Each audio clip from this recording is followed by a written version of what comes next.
तो मेरा नाम है निकांश और आज के वीडियो में हम करने वाले हैं IIT Madras BS degree English 01 यानी कि फाउंडेशन लेवल की थर्ड वीक की समरी। ठीक है, तो ये हमारी वीकली समरी का एपिसोड नंबर 3 है, जिसमें मैं आपको कंप्लीट एक्सप्लेनेशन दूंगा सारे क्वेश्चन आंसर्स के सहित वीक 3 की। चलिए इसको स्टार्ट करते हैं।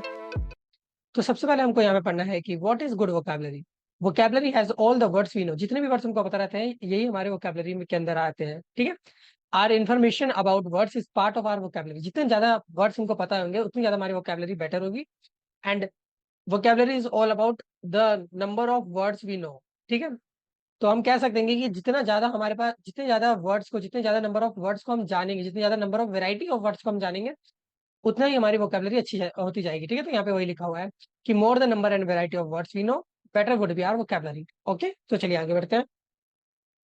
सिनोनियम्स, एंटोनियम्स एंड होमोफोन्स हमें पढ़ने हैं। ठीक है, आपने कहीं ना कहीं इन सबको अपने बचपन में पढ़ा होगा। ठीक है, तो एक बार इसको हम रिकैप कर लेते हैं।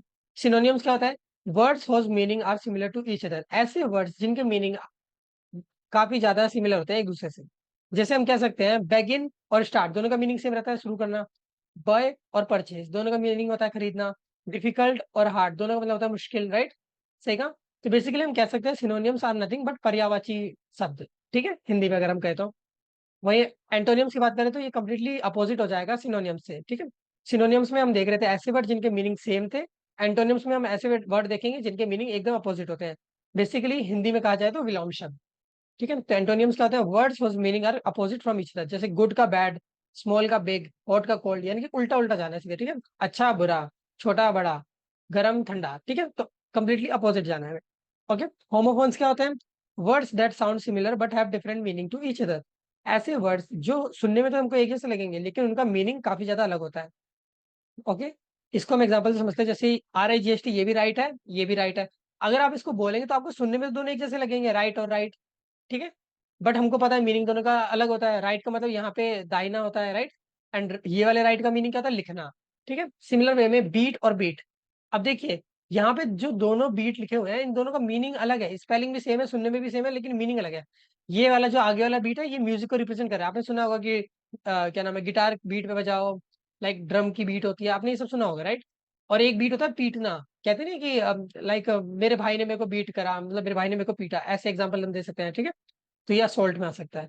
वहीं अगर लाइट को देखें तो एक लाइट होता है डार्कनेस का उल्टा, यानी कि उजाला।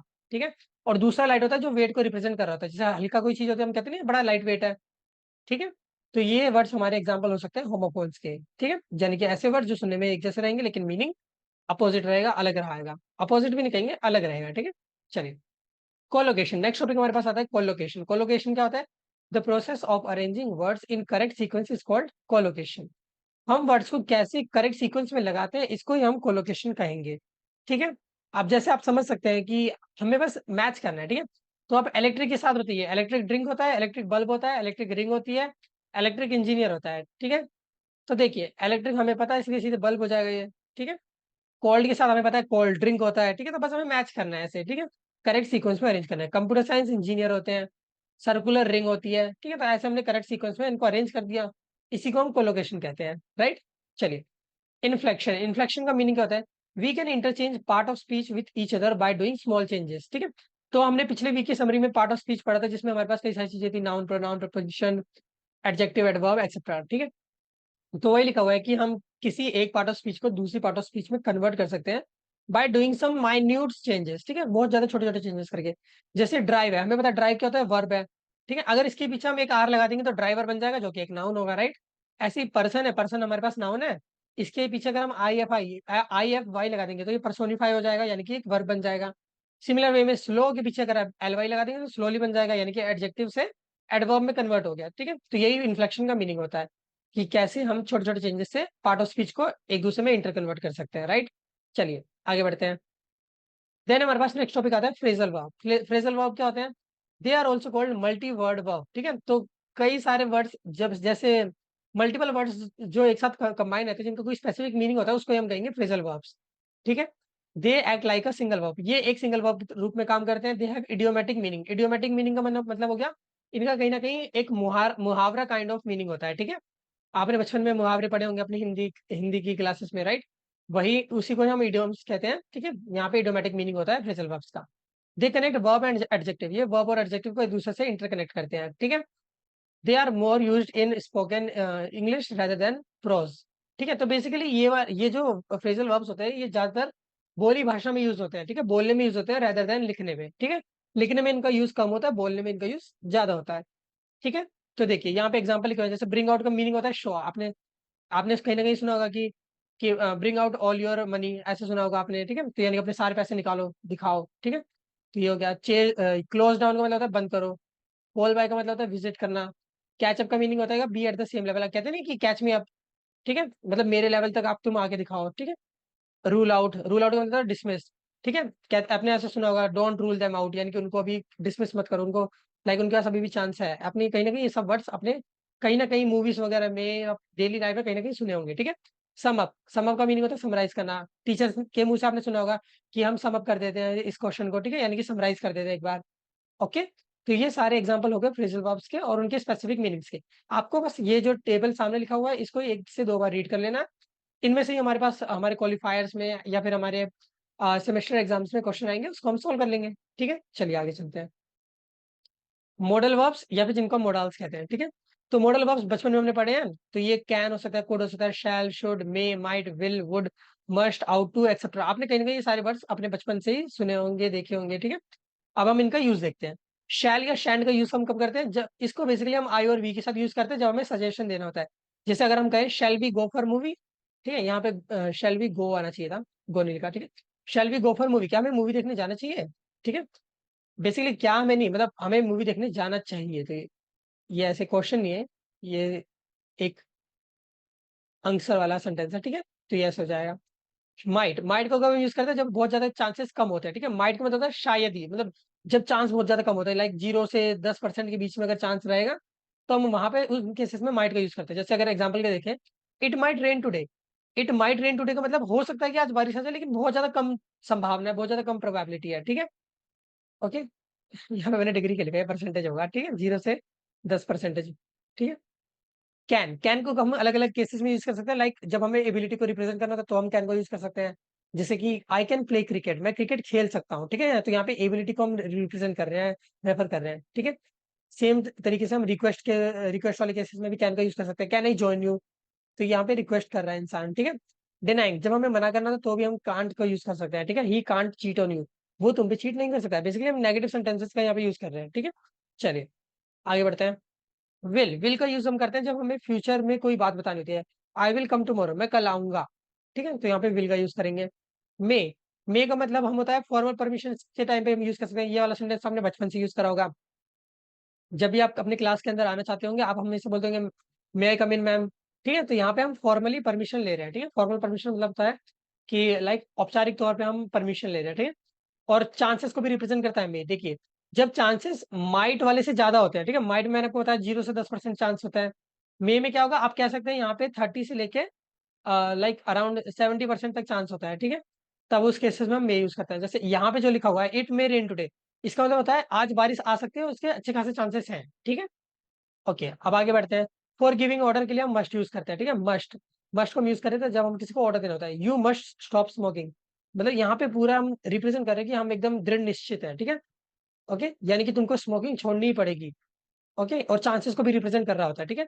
तो जिस तरह हमने देखा माइट सबसे कम चांसेस रिप्रेजेंट करता है, लाइक 0 to 10%। मे हमारा 30 से 70% रिप्रेजेंट करता है, और मस्ट जो होता है वो 95 से लेकर 100% तक रिप्रेजेंट करता है कि ये तो होना ही है। जैसे अगर यहाँ पे लिखा है इट मस्ट रेन टुडे, का मतलब क्या, आज बारिश होगी ही होगी, ठीक है। तो यहाँ पे बेसिकली प्रोबेबिलिटी बहुत ज्यादा है इस चीज की। ओके, अगला आता है शुड। शुड हम यूज करते हैं जब हमें किसी को एडवाइस देनी होती है। You should buy new cloth, तुम्हें एक नए क्लॉथ यूज करने चाहिए, आप खरीदने चाहिए, ठीक है। ओके। अच्छा, कई बार हो सकता है हम शुड की जगह आउट टू यूज करें, तो दोनों का मीनिंग सेम रहता है, आप कहीं पे भी यूज कर सकते हैं, इन दोनों को आपस में इंटरचेंज कर सकते हैं, राइट। चलिए आगे बढ़ते हैं। देन हमारे पास आता है कुड। कुड को भी हम अलग अलग केसेस में यूज कर सकते हैं, जैसे जैसे कि हम बता सकते हैं ability in past. I could swim when I was 5, जब 5 साल का था तो मैं स्विम कर सकता था। तो यहाँ पे अपनी एबिलिटी को रिप्रेजेंट करा जा रहा है, ठीक है। फॉर गिविंग सजेशन, जब हमें सजेशन देने होते हैं तब हम कुड का यूज करते हैं, ठीक है। We could go for a walk, ठीक है। तो यहाँ पे सजेशन दिया जा रहा है कि हम वॉक के लिए जा सकते हैं। फॉर आस्किंग पोलाइटली, जब हमें पोलाइटली कुछ पूछना होता है तो हम कुड का यूज कर सकते हैं। Could you give me the T, ठीक है, क्या हमें चाय दे सकती हो प्लीज, ठीक है, सकती हो, सकता हो, जो भी हो, ठीक है।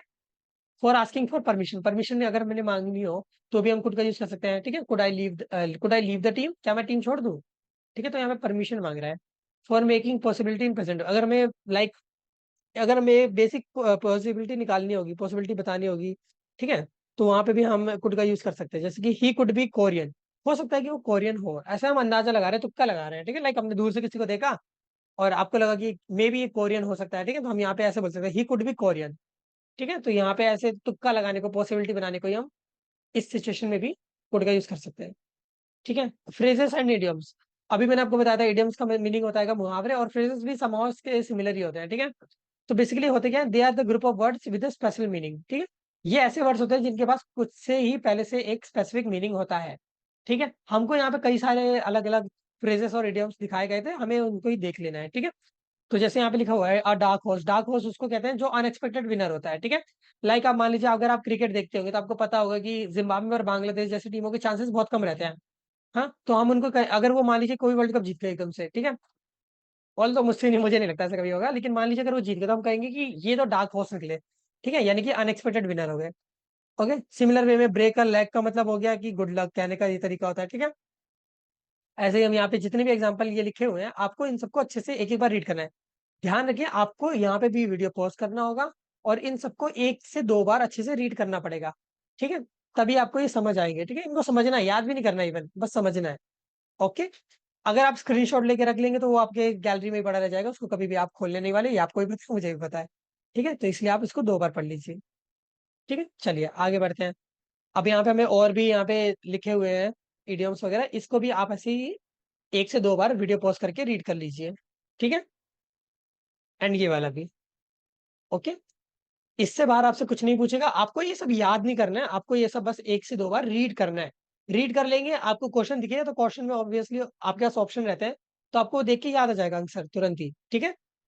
आई होप आपने स्क्रीनशॉट नहीं लिया होगा और इसको रीड कर रहे होंगे, या फिर इवन आपने स्क्रीनशॉट भी लिया भी होगा तो प्लीज अपने खुद के दिमाग को कह दीजिएगा कि स्क्रीनशॉट को खोल ले, गैलरी से निकाल के देख के पढ़ ले, ठीक है। चलिए, अब हम यहाँ पे आते हैं क्वेश्चंस पे, ठीक है। तो क्वेश्चन सॉल्व करते हैं। तो यहाँ पे हमें पहले क्वेश्चन में क्या लिखा हुआ है, चूज द सिनोनियम, हमें सिनोनियम यहाँ पे सिलेक्ट करना है पैक्स का। देखिए, पैक्स का मीनिंग होता है समहाउ पीस, पीस का मतलब होता है शांति, ठीक है। तो यहाँ पे हमें दिख रहा होगा दोनों ऑप्शन में अगर हम रीड करेंगे तो हमें पता चल जाएगा कि a period of unrest that has been forced on a large area. अब देखिए अनरेस्ट लिखा हुआ है यहाँ पे, पीरियड ऑफ अनरेस्ट का मतलब हो गया कि यहाँ पे शांति नहीं है बिल्कुल भी, अशांत एरिया, ठीक है। जबकि हमें तो पीस वाला चाहिए था, तो ये हमारा ऑप्शन सीधे सीधे बी वाला हो जाएगा, ठीक है। वाइग्रेस, वाइग्रेस का मीनिंग होता है बहुत ज्यादा एनर्जेटिक। ओके, ये आपको पता होना चाहिए। एनर्जेटिक मैंने स्पेलिंग गलत लिख दी, लेकिन आई होप समझ जाएंगे आप, ठीक है। वेरी फोर्सफुल और एनर्जेटिक, आपने सुना होगा अगर आप साइंस स्ट्रीम के होंगे तो आपने आपने कई बार सुना होगा कि ये रिएक्शन बहुत ज्यादा वाइग्रेस है, ठीक है। तो मतलब बहुत ज्यादा एनर्जेटिक रिएक्शन है, ठीक है। म्यूंडेन, मुंडेन का मीनिंग होता है मोनोटोनस, ठीक है। जो डेली काम करते हैं, रोजमर्रा का जो काम होता है उसको हम कहते हैं मुंडेन, ठीक है। मोनोटोनस कह लीजिए, डेली वर्क कह लीजिए, कॉन्टिन्यूस कह लीजिए, सबका मीनिंग एक ही है, ठीक है। एग्जिजेंसी, एग्जिजेंसी का मीनिंग होता है इमरजेंसी, ठीक है, ये इसका ही सिनोनियम है। स्पार्स, स्पार्स का मीनिंग होता है जब बहुत ज्यादा कम अमाउंट में हमारे पास कुछ होता है, ठीक है, वेरी स्मॉल अमाउंट। ओके, तो इसको हम स्कार से कह सकते हैं कि स्कार से सिमिलर मीनिंग है स्कार, ठीक है। ओके, अबंडेंट का मीनिंग होता है कि जब हमारे पास कोई चीज अच्छे खासे अमाउंट में प्रेजेंट रहती है तो उसको हम कहते हैं कि हम मैं इस चीज से अबंडेंट हूँ। मेरे पास मान लीजिए बहुत ज्यादा पैसा है, ऑल्दो नहीं है मेरे पास पैसा, मैं गरीब हूँ, ठीक है। तो अगर मान लीजिए किसी के पास बहुत ज्यादा पैसा है तो ऐसा कहेगा कि I am abundant of money, ठीक है, मेरे पास बहुत ज्यादा पैसा है, ठीक है। लेकिन हमें यहाँ पे सिलेक्ट करना था स्पार्स, यानी कि स्मॉल अमाउंट, कम ही का, तो उसका आंसर हो जाएगा स्कार्स, ठीक है। चलिए आगे बढ़ते हैं।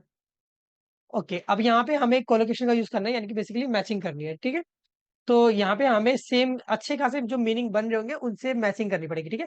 तो ई सेंट्रिक क्या हो सकता है, ई सेंट्रिक का मतलब होता है लाइक एक ही जगह पे केंद्रित कर देना, लाइक फोकस अगर एक ही जगह पे हो, ठीक है। तो ये हम कह सकते हैं व्यू के साथ इसको मैच कर सकते हैं, ठीक है।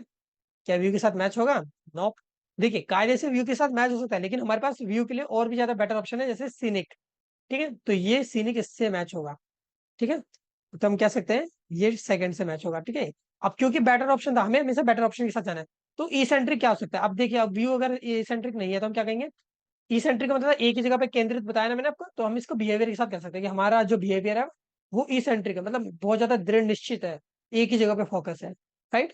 चलिए, ये हो गया। क्लोजिंग के साथ हम डेट लिख सकते हैं, राइट। ठीक है, मतलब डेडलाइन हो गया, क्लोजिंग डेट हो गई, फाइनल डेट हो गई, इसको हम ऐसे बोलते हैं ना। ठीक है। ओके। कॉन्सिक्वेंसेस, कॉन्सिक्वेंसेस का मीनिंग होता है रिजल्ट। ठीक है, तो रिजल्ट को वेलकम के साथ ऑब्वियसली नहीं आएगा। ठीक है, तो फार रीचिंग के साथ हमारे पास कॉन्सिक्वेंस आ जाएगा। ठीक है, फार रीचिंग कॉन्सिक्वेंस का मीनिंग हो गया लाइक काफी देर से मिलने वाले रिजल्ट्स को हम कहेंगे। ठीक है, तो इसको हम फोर्थ के साथ मैच कर देते हैं। ठीक है, अब बात करते हैं हम, अब तो एक ही ऑप्शन बचा, तो मतलब ऑब्वियसली ये तो थर्ड वाले से मैच होगा, वेलकम से चेंज। ठीक है, आपको बस सारे ऑप्शन देखने हैं, आपको कैलकुलेट करना है कि सबसे परफेक्ट आंसर कौन सा है। ठीक है, और हमें सबसे बेस्ट जो सिनेरियो बनेगा उसको ही हमें मैच करना। तो अब हमारे पास आगे क्वेश्चन है, select true false for the following statement. Phrasal verbs are formed through a combination of verb and adverbial particles. क्या ये बात सही है? एग्जैक्टली exactly, क्योंकि हमने पढ़ा था कि कहीं ना कहीं जो फ्रेजल वर्ब्स होते हैं वो वर्ब और एडवर्ब को कनेक्ट करते हैं, तो बेसिकली वो इनके कॉम्बिनेशन से ही बने होते हैं। ठीक है, आप कह सकते हैं एक तरह से। ठीक है, तो ये ट्रू हो जाएगा। Second, you can dash phone number in a directory. तो अगर आप इन सबको एक एक बार लगा के देखेंगे तो आपको लगेगा कि सबसे ज्यादा जो सही लग रहा है, सबसे ज्यादा एक्यूरेट जो है वो हमारा लुकअप ऑप्शन होगा। ठीक है। Third option, sorry I am late, my vehicle dash petrol. तो रैन आउट ऑफ, आपने कई बार ये सुना होगा ये वाला वर्ड, तो कि my vehicle is ran out of petrol. ठीक है, चलिए आगे देखते हैं फोर्थ वाला। What is the meaning of the phrasal verb answer back? Answer back का मीनिंग क्या होता है, आप खुद सोचिए। मेरा जवाब वापस दो। मतलब मेरा जवाब वापस दो नहीं, लाइक जैसा हो गया ना कि मुझे जवाब दो। तो बेसिकली यहाँ पे रूडली बात करी जा रही है। ठीक है, तो यहाँ पे हमारा ऑप्शन ए हो जाएगा, to reply rudely to someone in authority. Fifth वाला आएगा, what is the meaning of the phrase verb hit on? Hit on का मीनिंग क्या हो गया? Realise something. कहते नहीं है कि यार मेरे को एकदम से हिट हुआ यार, वो वाला मोमेंट कितना अच्छा था। तो बेसिकली रियलाइज होने को ही हम कह सकते हैं हिट ऑन। ठीक है, चलिए।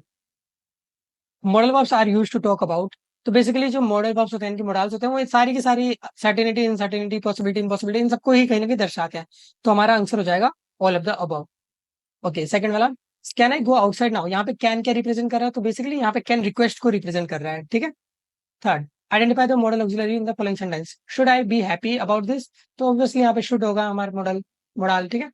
Identify the model auxiliary in the following sentence. Driver should be शॉप्ड into the mighty boulder. तो यहाँ पे हमारा शुड जो होगा वो हमारा कहीं ना कहीं मॉडल होगा। Identify the model auxiliary in the following sentence. This could be the extent of might. ठीक है, तो यहाँ पे आप सीधे सीधे कुड हो जाएगा आंसर। ठीक है, चलिए आगे बढ़ते हैं।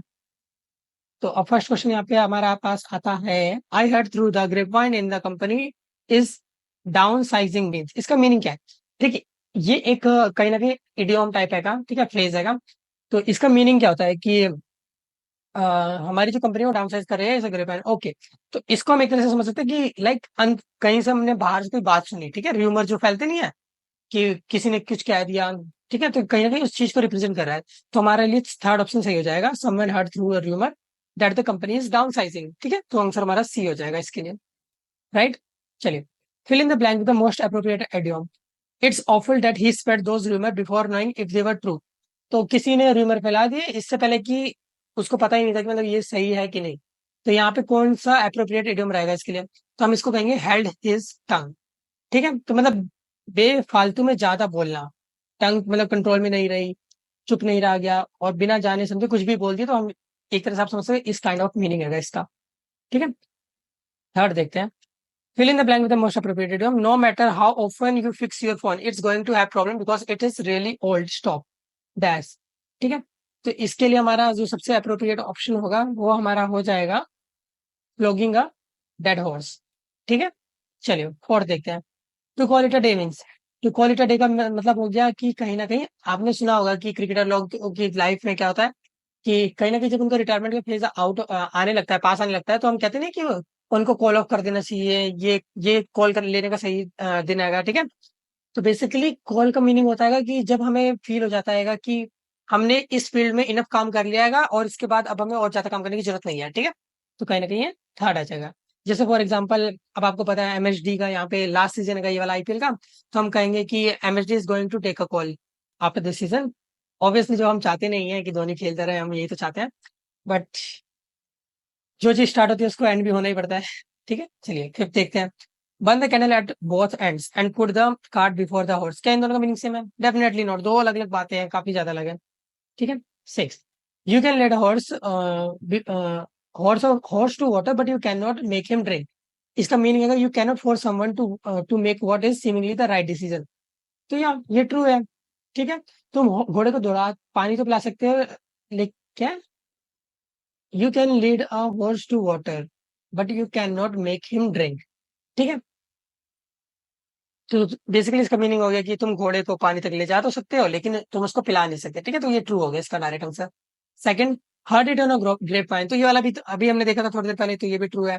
थर्ड वाला, hitting the nail on the head, performing a task with exactness, ये भी ट्रू है। Go down in flame, somebody who is acting crazy, तो बेसिकली ये तो एकदम ही अलग आ गया, ये गलत है।